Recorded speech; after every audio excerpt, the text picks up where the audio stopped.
Hello friends, आज हम बनाएंगे आलू की स्टफिंग के अप्पे। चलिए स्टार्ट करते हैं। इसके लिए हमें 2 कटोरी सूजी लेनी है, 1 कटोरी दही लेना है, एक तड़का ऐड करेंगे साबित जीरा और अजवाइन का। उसमें लाल कुटी टूटी मिर्च पड़ी है, कटा हुआ हरा धनिया पड़ा है, बेसिक से मसाले ऐड किए हैं, स्वाद के अनुसार नमक ऐड किया है, पानी मिक्स करके पतला सा बैटर रेडी कर लेना है।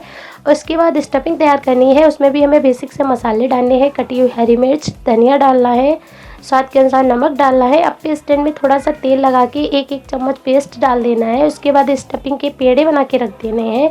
फिर से ऊपर से 1 चम्मच पेस्ट डाल देना है। फिर उसके बाद इसे हमें 15 मिनट के लिए स्टीम कर लेना है।